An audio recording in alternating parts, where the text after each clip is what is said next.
以哈冲突还没有办法有进一步的停战消息。最新纳坦雅胡所要面临以色列的这个国际上的局势，当然是越来越严峻啊。哥伦比亚总统已经公开的表示要跟以色列断交，听听他的谈话。Se romperán las relaciones diplomáticas con el Estado de Israel. Genocidio del exterminio de un pueblo entero ante nuestros ojos, ante nuestra pasividad. 针对哥伦比亚的断交行动，以色列立刻就回击，轰说对方啊，以色列外长出面卡兹来说，这个是反犹太，而且充满仇恨，认为匪拙的立场相当于奖励哈马斯。那目前已经跟以色列断交的有贝里斯、南非、玻利维亚以及跟以色列断交，但土耳其的部分呢，则是站出来说要跟以色列停止贸易，要求让人道援助能够进入加萨，而且执行的这个新措施里面包括各种的对于贸易上的阻止，还有希望能够让人道援助物资进到加萨走廊。但布林肯到了以色列去，纳坦雅胡已经公开当着他的面就说我没有接受停战的可能，他还是要继续攻击拉法，所以怎么办呢？哈马斯表达这个无论如何以色列要进拉法啊，哈马斯说如果以色列进攻拉法的话会怎么样？哈马斯停止目前跟以色列的所有间接谈判，所以和平谈判的可能性或人质交换的可能性也就归零了。而伊朗呢，在隔壁虽然说已经暂时把这个跟以色列的冲突似乎降温，但他没有忘记要秀强大的军力。伊朗军队接受 CNN 的访问的时候，特别表达，4月中他们攻击以色列使用的武器列出来给大家看，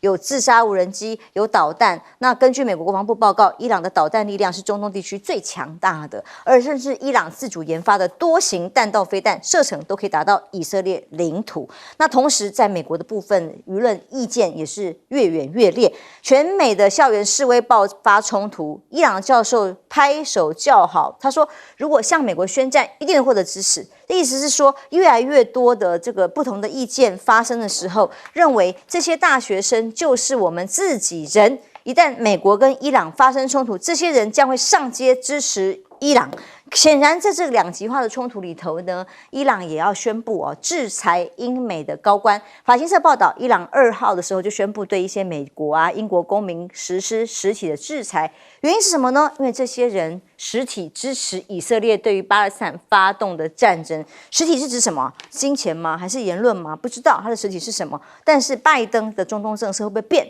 媒体问他，他说不会。听听这段谈话。Peaceful protest is in the best tradition of how Americans respond to consequential issues. But, neither are we a lawless country. We are a civil society, and order must prevail. So let me be clear. Peaceful protest in America. Violent protest is not protected. Peaceful protest is. It's against the law when violence occurs.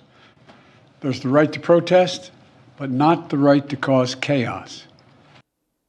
这段谈的是说，对于学生的抗议，在校园如火如荼，他只保护合法的、和平的，暴力的抗议。其实我们看到很多学生只有手无寸铁，坐在地上抗议，静坐不是吗？但警方还是进到了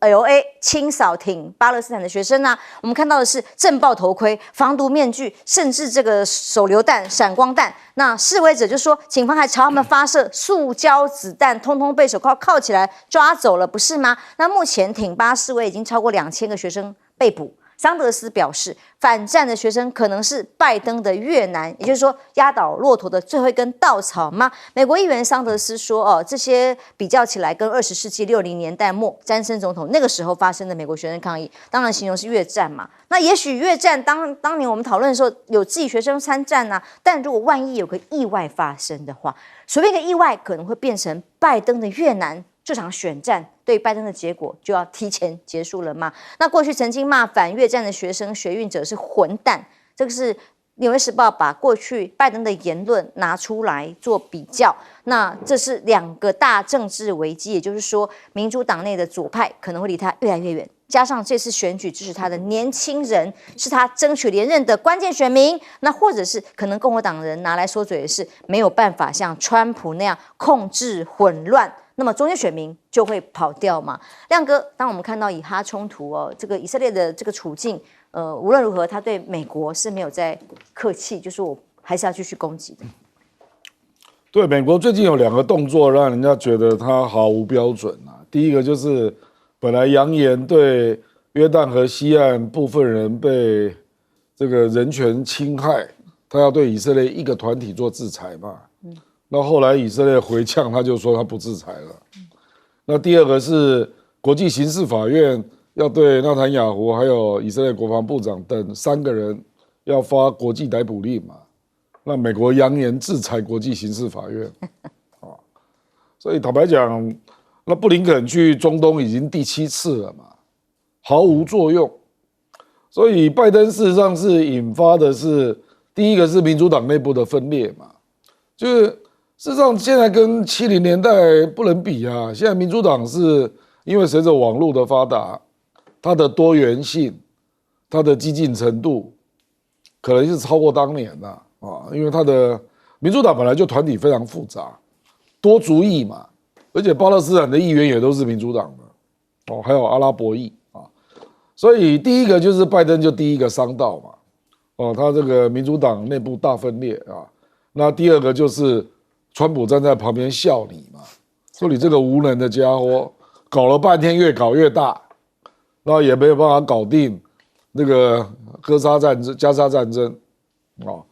那川普明明就比拜登还要反巴勒斯坦，支持以色列，可是川普一定会去说，这个如果我来处理，1个月就搞定了之类的啦。那反正又不是他在做，真的哦，就是这样嘛。乌克兰也是啊，所以这2个战争事实上对拜登来讲都很伤，因为拖太久了。那乌克兰当然是拖到了是美国的财政啊，然后俄罗斯你想要把它那个让它陷入困境，好像也没有啊，所以这个当然会让共和党很好做文章啦，就可以来究责啊。而且你如果到最后乌克兰证明又是处于那个落于下风那一方啊，甚至还在你选前投降啊，那就是第2个阿富汗。所以我坦白说了，这个拜登也是个奇葩总统啊，搞乌克兰，然后搞加沙，搞到自己民调越来越低啊，现在满意度只剩下38.7%，这是70年来最低的总统美国总统的满意度啊，事实上低于45就有可能落选了，因为他摇摆州就是非常接近嘛。那你现在到了38.7%，而且你的本来的核心的支持者，比如说左翼的学生啊，现在有一些人可能会因为生气了，他们就不投票。所以我真的不知道拜登在干嘛啦啊！赶快解决也解决不了，那就一直耗着这样啊。的确，楚老师，我们来看看伊朗的角色。伊朗上一次差点要跟以色列直接冲突，虽然已经发射了这个攻击的各种武器到以色列本土，没有实际的造成太大的伤害。现在变成他受访的时候秀军力的一个成绩单吗？我想这个也是为了他内部需要吧，他总是要展现给他的国人看，说他有能力抵抗美国。因为毕竟伊朗国内也有不少的这个声音是反对他政府的一些过度严格的宗教控制了这种人民的生活方面的这些管制。好，但是我觉得他也看到另外一个问题，就是美国本身是分裂的，他的行动其实就是看准了美国本身是没有办法有一个有效的回应，包括没有办法有效的回应这个以色列的，没有办法有效节制以色列的行动，以及美国国内对于拜登政府任何的行动都可能会产生相当大的后坐力，不管拜登是行动或者不行动。我觉得这个才是伊朗出手的一个很重要的背景。那当然我特别想要讲就是说，其实最近美国这个大学校园这些行动，我觉得看了以后，当然也让我们一方面看到就是说美国的大学真的是还蛮大的一个企业哈，不只是大学，而且是企业，因为其实他们有很多有投资在军火工业，有一些投资是投向了以色列，所以他们现在大学生示威是针对这些事情，包括说大学跟以色列研究机构、大学的这个合作，以及大学投资军火工业，以及跟以色列相关的这个企业。所以这个当然现在就变成说，它是一个有交锋的一个抗议活动。但我觉得现在这个抗议活动之所以会延烧下去，导致拜登左右为难是因为他已经往极化的方向去发展。今天这个最新的《华尔街日报》的一篇社论，他在讲什么？他会讲说，美国大学校园这些行动不是只是一个学生自发性的行动。他引用了一个网站叫做 Crimes Inc. 那这个网站他说有教这些大学生说到底该怎么去组织行动，到底该不该搭帐篷，该怎么样发动攻击。他说，所以说这是一个所谓左翼人士，所谓反政府组织、反政府运动，就是无政府运动或者反法西斯的这些运动分子呢，他想要整个摧毁美国这些大学啊，或者是整个既有的这些规范。所以你看他的指控其实是蛮严厉的因为《华尔街日报》是比较是这个偏向这个保守偏向共和党的这一派的声音，但当然就让我们想起来，就是之前这个纽约邮报公布说，这个背后学生运动背后有索罗斯的这个，那也是同样的，有索罗斯的资金，也同样就是说把它指向一个是左右的两大力量的对抗，是认为说有一群人他是一个极端分子，想要摧毁美国的这个既有的社会秩序。那我认为这种阴谋论再继续发展下去这个极化的这个趋势会让拜登政府左右为难，最后真的他就会赔上他的选举。原因就在于说，他是行动也不是，他不行动也不是。所以过去本来拜登都相对沉默，确实是真的公开的来表达这件事情他的看法。但你看看伊朗看起来较好的原因，也就是说美国这样的分裂对于其他国家，尤其是敌对的对方来说，是一件极其期待的事情啊。对伊朗，我们可以知道，他这一次的话，他做战略展示了。他在4月13号的时候，就对以色列做了报复性的打击，包含无人机、包含导弹、包含巡弋飞弹331枚，包含这无人机算进去的话，那现在的话又做战力展示。换句话说，他是要求以色列做限定战略，不要外溢，或者对那个叙利亚的大马士革，或者是那个在叙利亚的伊朗的圣城旅，你这个以色列不要再对他们做群起妄动。如果群起妄动的话，现在伊朗他有报复的能力，是这个样，把以色列做限定战略。第二个，我认为伊朗他现在经过他的这一次的对以色列的报复之后，他现在会加速他的核武发展，他的核武的布的那个浓缩铀的提炼已经到了浓度已经到了84%了，那距离90%只是一步之遥，马上可以做出核弹。那因为现在的中东情势的紧张，因为以色列它有90枚核弹嘛，那伊朗1枚都没有，他现在可能加速来制作，可能1-2个礼拜，快的话他2个礼拜就做出来了，非常的快，那浓度已经快达到标准了。那我们现在看最重要的是以色列对南加萨这个地区，因为他屠戮带重，杀了太多人，到现在为止总共杀了34600多人，那么多人，那现在的话，你变成被种族灭绝嘛？现在所以美国大学在那边风起云涌的这个挺巴运动，世界国际各国那么多的也开始要挺巴了。现在不但是挺巴，要挺巴勒斯坦加入成为联合国的正式会员国。就变成这样子，不是美国，不是世界各国，两个都一起来了，所以美国的压力更大。现在美国大选呢，在11月要投票，美国现在大选的那个摇摆州，整个都倒向拜登都没有了，都往那个川普那边跑去了。那换句话说，川普现在他声势正棒因为现在包含乌克兰战争，包含这以巴的冲突，都还没有办法搞定，那对拜登来讲压力非常的大，因为他的票源可能都会大量的流失，对他来讲是极为不利的。那我们来看，最重要，以色列的报复违反比例原则。当初的时候，10月7号赎罪日的时候，这个巴勒斯坦他只有这个杀了以色列1150人，那结果现在以色列以30倍34600多人做报复，你看到没有？30倍，3倍就不得了了，何况10倍，现在30倍了，所以大家都看不过去。这次就是没完没了。对以色列的压力应该会越来越大。是冲突还要继续下去吗？休息一下，马上回来。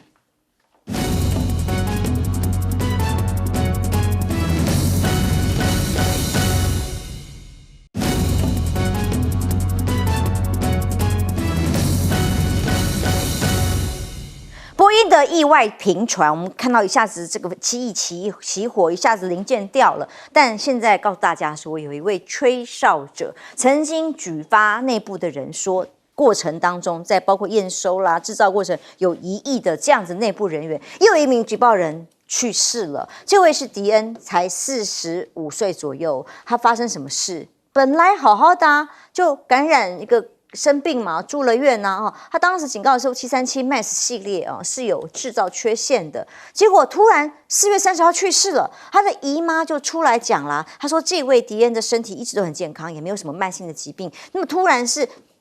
住院一下子而已，就出事情，然后就。他怀疑啦，姨妈怀疑是不寻常的原因，所以他就突然病逝了，觉得很奇怪。那因为过去不止啊，另外一个吹哨人巴奈特突然在车内举枪轻生，他当时也发过不自杀声明，都是一而再再而三有这样的状况发生。因为像这位刚刚逝世的迪恩2月份受访才特别表示说，我认为我被解雇是因为公司想要杀鸡儆猴，如果你太吵了，我们将让你沉默。无论如何，他现在真的是永远沉默了。那么3大航空公司的这个订单还是涌进来啊 ，C919 还是一样要逐渐改变中国机队，所以国航、南航宣布买200架的 C919，波音订单还是很好，所以吹哨人们的检举跟警告，现在到底造成了什么样的影响呢？那么美国对于中国的制裁也是一样，对于华为要制裁全面的禁止，但包括了跟他有合作的企业永久禁止，永久禁止华为啦、中兴通讯啊、海能达、海康啊等等都一样受管制的清单。那其中呢，甚至还特别讲说，拆除这些设备估计要花49.8亿元，也要做。美国国会批准的19亿美元，那怎么办呢？我已经有了设备，华为的相关的设施，还要特别花钱去拆掉，换成新的。但华为也没有再认输，它立刻还是有其他方法取得尖端科技，包括利用美国的机构帮助哈佛去开展尖端研究吗？根据一个报道说，华为这个 Pura 70的手机啊，有搭载的海思麒麟9010啊、9000啊这些晶片。都是跟这些哈佛所研究的科技有关系吗？那甚至很巧不巧，还是故意的，不知道。5月7号，华为宣布要在杜拜举行新品发表会，而苹果也一样啊，也一样在5月7号在线上特别活动宣布推出新产品。那么看起来双方这个互杠啊、互别苗头的氛围也是一样的强烈。再来看看最快公布美国要对于电动车来加以管制跟围堵，避免自己本身的企业被冲击。其中当然中国是首当其冲。那么只要是由中、俄、伊、北韩等人受关注国家，美国只要说受关注的国家，就可以加以特别的管制。所以包括中国大陆出产的电动车商，或者是国企或者是民企，都被列入管制范围来限制法案。对于它的冲击自然也是大的。不过呢，大陆方面的电动车看起来也没在怕哦。4月份的电动车销量已经比亚迪夺冠。4月份过去电动车本来是欧美的天下，现在早就不是如此。而比亚迪4月份又再度的超越，公布它的最新数字48.96的年销售增加率。已经到了31.32万辆，哎呀，所有车厂排第一，同时超越了特斯拉。欧洲每5辆电动车就有一辆中国制。德国的汽车教父沉痛的形容，他这个已经到了被逼到窘境了。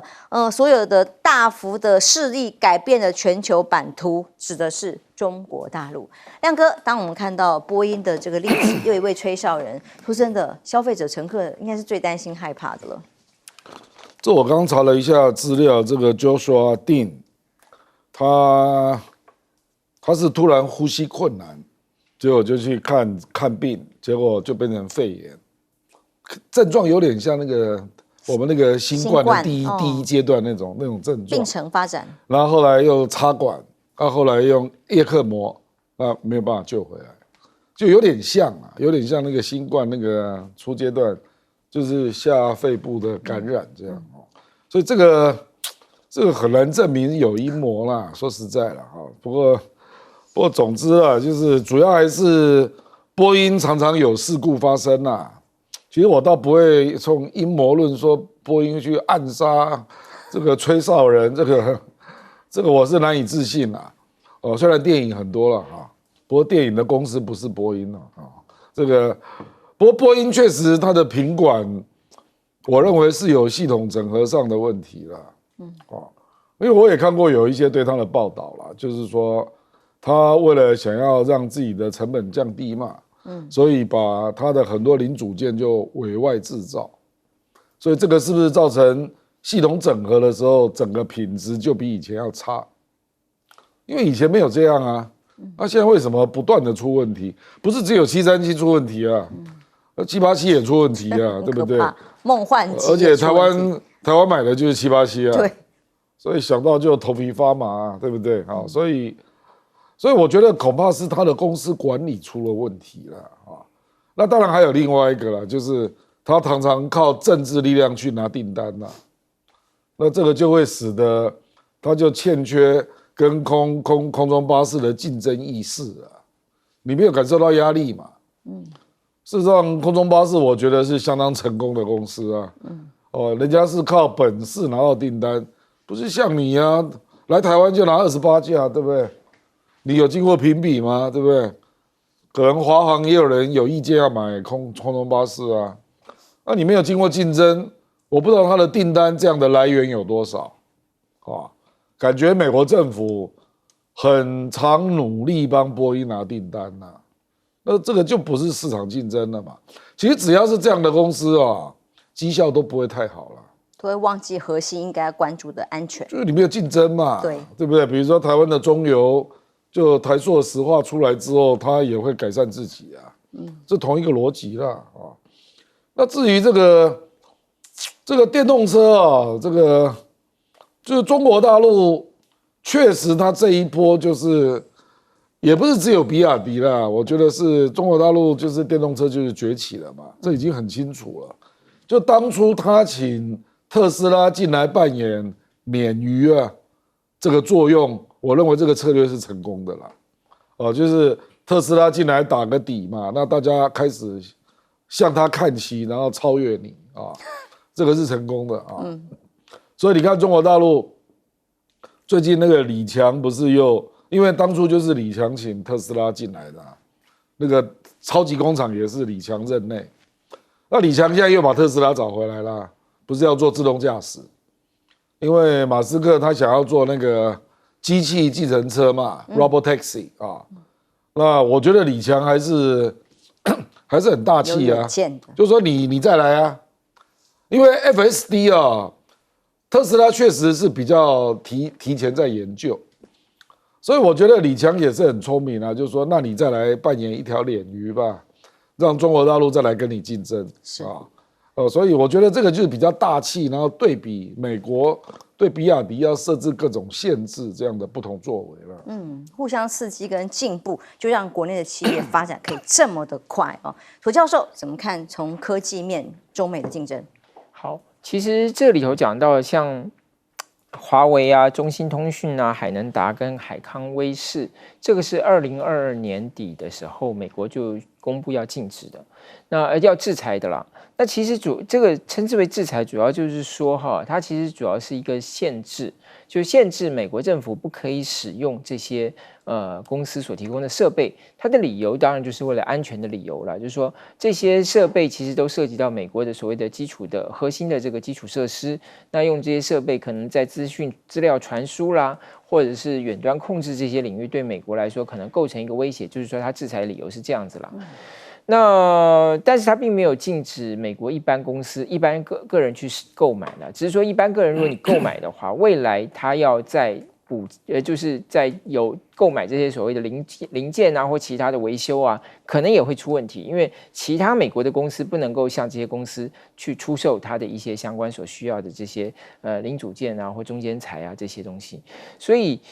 美国的制裁其实是蛮广，因为最近又有一批新的制裁清单是在这个礼拜2的时候公布的。那这个新的制裁清单主要是针对中国大陆有一些企业涉及到对俄罗斯出口相关的机器设备，或者是可以用于军事用途的这些螺旋桨啊、无人机啊这些的。好，那美国这种制裁其实当然啦，他从他这个国家安全来讲呢，他都可以找到一些理由。可是事实上来讲，它其实有很强的这个商业的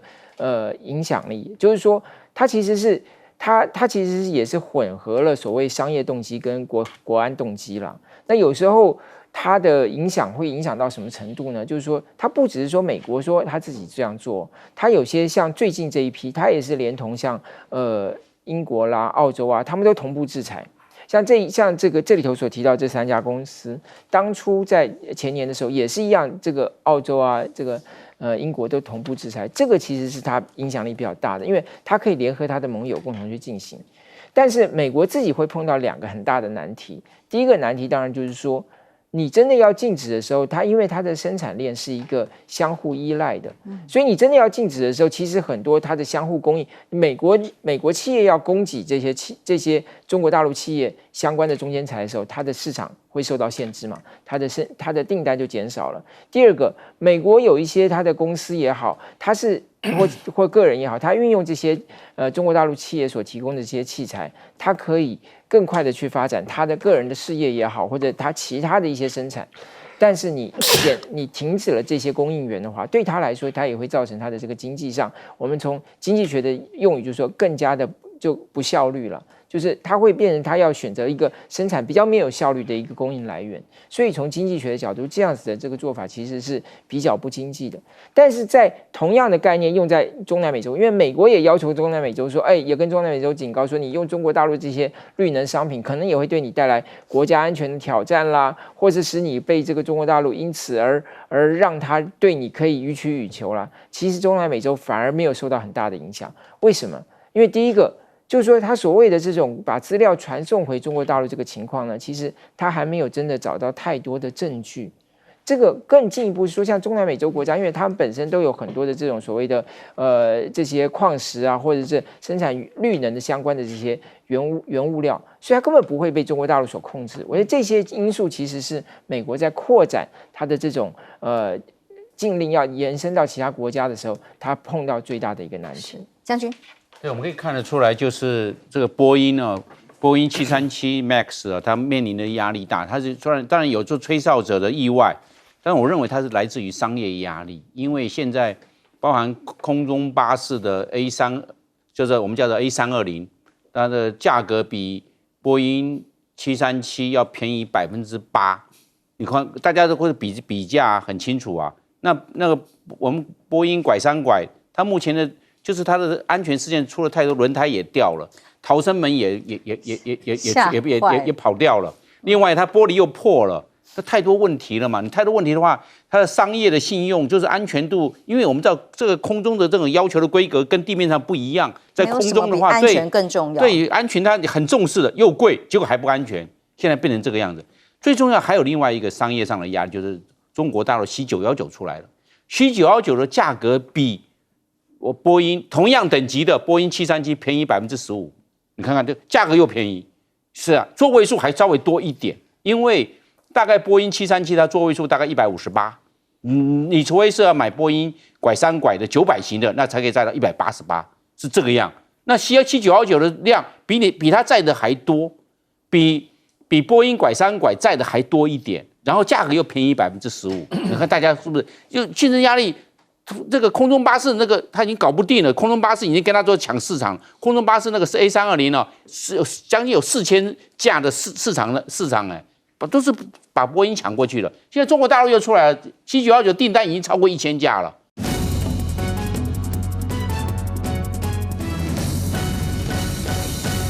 观众平安，欢迎收看 TBS 新闻大白话，我是王浅秋。首先介绍这一节跟我们一起讨论国际国内议题最新来讨论的来宾，第一位是耶鲁政治学博士郭正亮亮哥，大家平安。前空军副司令张延廷将军，主持人好，大家好。现在正在走路准备进来的台大政治系教授左正东老师。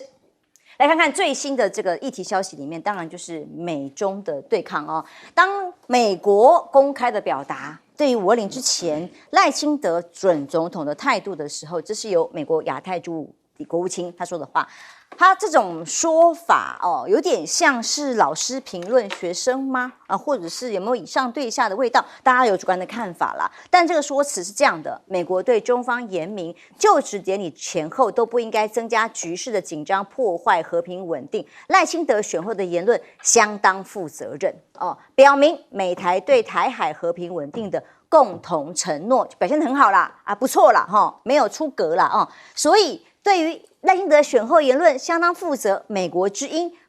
报道的美国共和党的议员也说了同样的话。他说，赖清德曾经自称是务实台独工作者，一直被北京视为有台独倾向，所以对北京是否会在新政府上任之后升高两岸危险的局势呢，就很关注啦。那就说国会需要有更强大的，不是国会了，就是需要更大的威慑力，确保事态不会升级。就是说，美方会给台湾的准总统这样的压力。小新刚刚离开我们上一期的节目，他也爆料说，根据他独家了解美方上次来台对于赖清德的讲稿是让北京转变心态的关键，可想而知。而其中解读美方的潜台词是什么？赖清德要准备开始累积信用分数，什么意思？这是联合报的一则分析，他认为华府给了新总统一张信用卡赖清德要开始累积信用记录，累积不容易，刷爆倒是很快。要给蔡英文、陈水扁取决于赖本人，美国给的是期许，也是压力。我们先回头看一下巧芯他爆料的内容是什么？什么叫做北京改变心意的关键因素呢？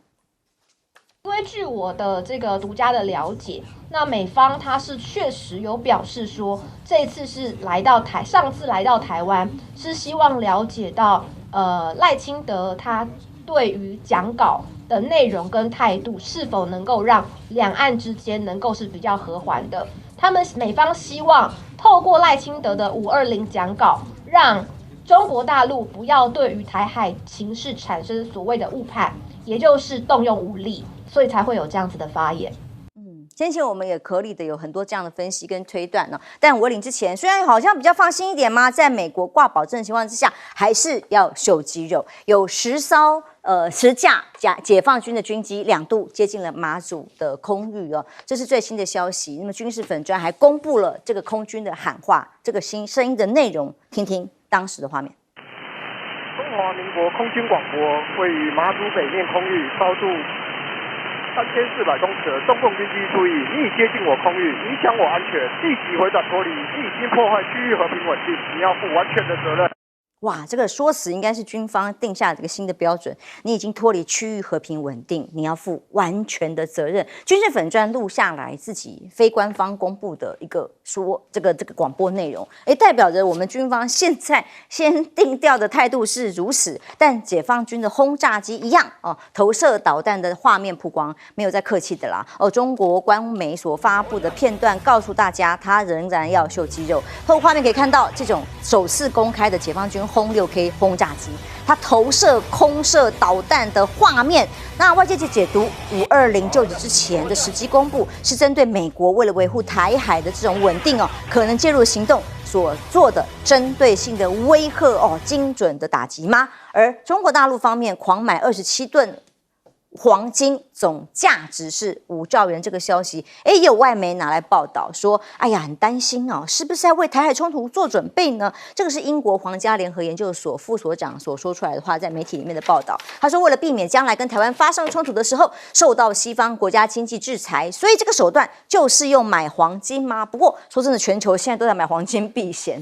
单一的买黄金就可以有这样的完全的推论吗？还有美国真不能够印太的部分hold 不 hold 得住？当然，区域的平衡看起来美国强烈的在做各种的布局，但中国大陆跟北韩被说是威胁上升吗？这种美国海军部长所形容标准3型可用于拦截短程、中程的这种弹道飞弹。那么日本的海上自卫队神盾舰就带有这样的标准3型。那韩国政府现在也开始4月26号决定在为海军配备来购买了。那还有 F-35超过300架，即将在印太地区来大集合，被形容是美国在组织抗中的闪电网印太越来越多国家，它的形容叫做从俄乌战争中汲取重大教训。意识到空优的重要性以至于 F-35闪电2这种战机的需求量很大武器也卖不完。那当然就是各个小老弟们，大家买一买，我们闪电网又可以帮美国把这个印太地区给守住吗？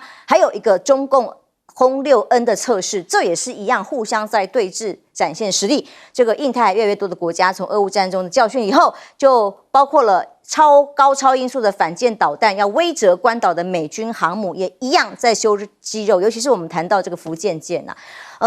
大陆的福建舰引起了大陆外界很大的关注，是来自于它的影响力跟升级的配备大迈进。那所以才会有目前只有美军才有的福建舰级更大的航母，现在受到了威胁。而美国联合情报中心前作战处长说，这些海事显示大陆在发展将海基空中军力被投到深海能力上，跨出了重要的一步。它到底可以搭载多大的这个军载能量？那当然，大家外界都要看，也要等海事一个结论阶段之后，才有正式的结论了哦。但亮哥，当我们看到美国的助理国务卿啦各美国的议员呐、都在讲，赖清德最近表现的不错的时候，其实小心的，我们现在节目上之前也很多的推论都是如此啊。对于赖清德520的讲稿，美方高度关注，甚至审稿吗？我这个是因为上次罗森伯格来台湾，他有接触那个小英赖清德，也有接触国民党嘛。那这个应该是就是他接触国民党的时候传出去的啦，就大概就是说美国会，就是说北京会不会改变他的认知模式，取决于赖清德怎么讲啊。那他说美方也跟北京讲，希望北京能够认真听赖清德的就职演说啊，大概是这样啦。哦，所以就是赖清德就从那个罗森伯格来了之后，就讲话就比较谨慎嘛，哦，所以巧芯说他事实上也是在累积自己的信用分数啦，就是说你跟罗森伯格谈话之后，你要说到做到哦。那接下来这个我们说这个最近这位康达啦这个康达是杨永明的同班同学哦，真的，对，在 Virginia 是。那所以康达当然就是看到最近赖清德的表现嘛。所以他讲这个也对啊，就是他讲选后就比较谨慎了啊，所以美国当然就相对就期待北京就是不要制造变数嘛，就这样嘛。所以我是觉得还好啦，因为本来两岸关系就互动出来的嘛，哦，所以接下来也一样啊，比如说傅昆萁他们去访问大陆，那带回来一些善意的球啊，那当然了，我们交通部陆委会是嫌球太小了或者说球有绑绳子了可是你不从这里接球，后面要开展也很难呐。所以当然这个要让赖清德来做判断就是说这个球太小了，或者后面好像有绑绳子可是你还是要考虑一下吧，看你要用什么方式来接球，是那让双方可以来谈嘛。事实上，陆委会针对傅昆萁这次回来，他实际上也留了一个伏笔啦。他说后续如何将由交通部跟陆委会进一步协商，所以也没有把话讲死。没错，虽然他有讲出不满可是没有关系，谈判本来就这样可是人家愿意从这里开始，就表示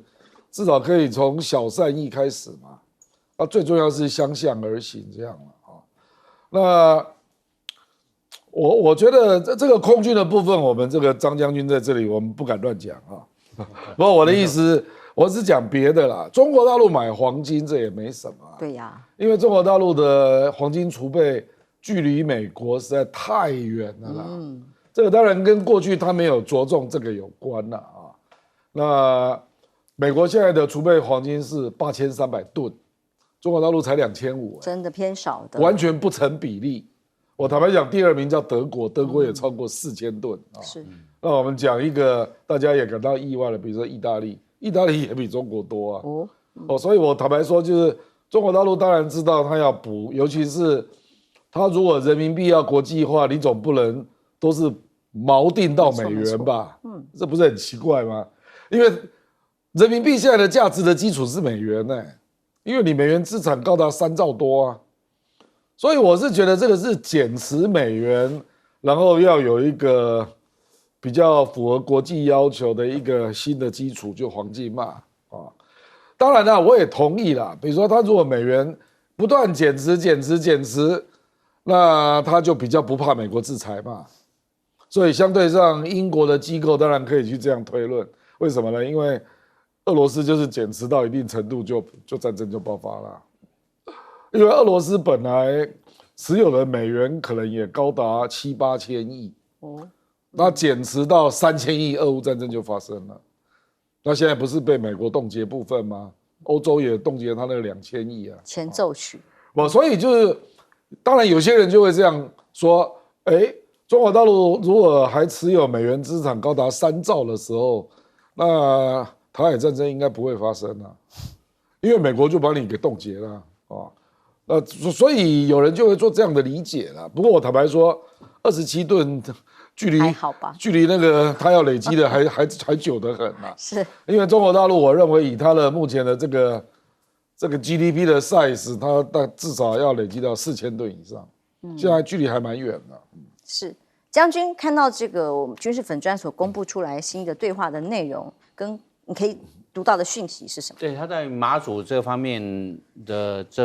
抵近马祖的上空，我们会看到他在外岛他会穿越，将来会穿越到马祖的领空，马祖上空。本岛它是比抵近，在台湾这本岛它是会抵近，越来越近，大家就知道。那现在的话，他已经在这个做试探，在马祖的这方面，它高度很低啊，就是3400公尺，就是10000英尺，这个高度算很低了。那它将来会高空穿越马祖正上空，再低空穿越马祖上空，它会这样子，它会先高空穿越，再低空穿越。它到外岛对中共来说，中共认为它是探囊取物，这个驾轻就熟，而且就在大陆的东南沿海，就抵近就在福建的外海，所以这个是驾轻就熟。另外第二个，我认为他已经看到了，这个台湾我们这一方面呢，是只有口号，不会有动作，不会有进一步的行动，他已经看出来了。那只会做这个广播驱离，不会做行动驱离，他也看出来了。所以，因为在马祖或金门或乌丘或东引，我们的战机不会过去，所以也就不会有行动驱离了。那你这广播驱离，那不痛不痒。所以它会慢慢的抵近，高度会慢慢的降低，然后会用军机做试探，无人机前面已经试探过了，那就现在是军机做试探。那穿越马祖的上空，时间的事情，那抵近台湾到台湾的领空，那也是时间的问题。这是第二个，因为我们只有口号驱离，没有行动驱离。底线在哪里？他底线他在慢慢摸，他也知道。那第三个，他知道台湾呢咬定了，台湾没有美国的允许，台湾不可以有第一级。一定要美国的允许，台湾才会有第一级。他也看出来了，那台湾在这一方面是受到约束的。那因为受到美国的这方面的约束，所以他就慢慢的也靠近台湾了。那外岛先做试探，外岛试探完毕再试探台湾，外岛先穿越，台湾再逐渐抵近。所以他的这逻辑都可以看得出来，他有这一方面。所以对于台湾会越来越近，那对于外岛的穿越会高度会越来越低。这个两个逻辑是看得非常的清楚。那我们现在来看，就是说，中共刚来的这一张的轰6，它下面挂的刚好正在射出去这个鹰击21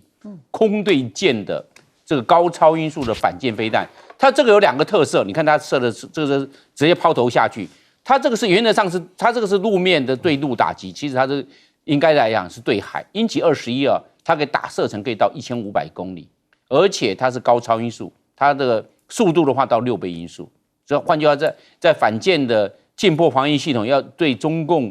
这个如果打的是鹰击21，想要去做最后面的弹幕的这种拦截跟击杀，有它的困难度，所以中共特别把这个王牌射出来，这鹰击21来空射。那它地面上那个大照片搭配可能是另外一个照片都搭配，因为它这个可能是对海做打击，当然它也可能在陆上做验证，然后再到海上做打击也可以，看它怎么样去用。那现在我们来看美国的这个 F-35，美国 F-35在这个东亚地区卖给日本，的话，日本现在已经拿到34架，2个中队，日本一个中队17架，2个中队，日本已经拿到2个中队34架的 F-35逆中战机。那韩国买了85架，但是韩国拿的比较多，韩国现在已经拿到40架，还有45架没有交机。现在换句话说，韩国的85架加上日本的，总共买了157架。大概加起来就将近250架，只是陆续还要去交货。那新加坡已经买了12架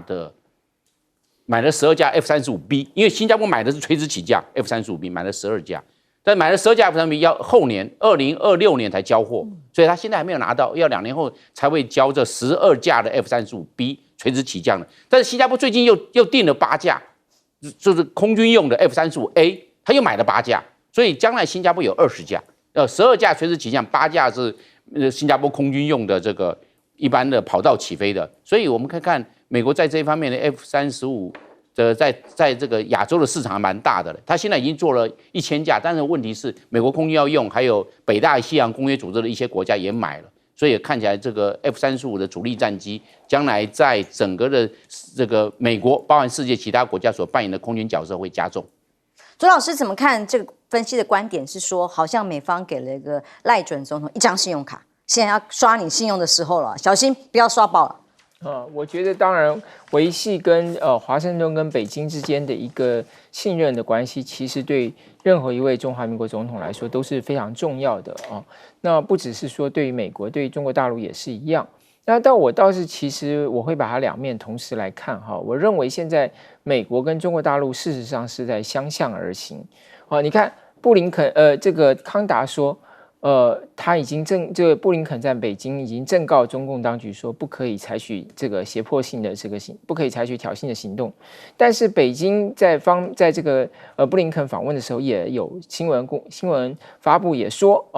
这个王毅正告布林肯说，不可以这个有超过这个中国大陆对一个中国所画下的这个红线，他也讲了这些类似的话哈。所以我认为其实两方的表态是很类似的。那你看。康达这一次好像是鼓励了赖总统当选人说，这个他认为赖总统当选人在当选之后就职以前，目前是表现得非常负责任，同时他也很肯定，就是对未来这个台海的稳定是有信心。那这个跟北京方面对于马前总统、对于傅昆萁通过这2位所传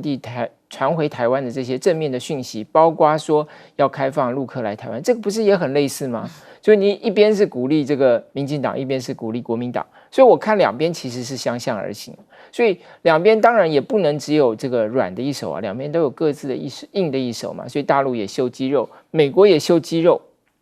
所以我认为现在这个新的形势是一个越来越趋近于所谓的美中共管台独这样子一个概念。就是在两方面对于这个对于不支持台独也好，反对台独也好，其实是有一个很大的一个交集。那在这个基础之上，双方对于台海和平稳定也有很大的一个共同的利益。所以我觉得我是从这个角度去看。我倒是想谈一下刚才谈到这个购买黄金的事情。其实购买黄金在之前的3个月已经涨了15%，所以黄金本身是一个可以获利的一个投资。其次，我们也看到，其实不是只有中国大陆，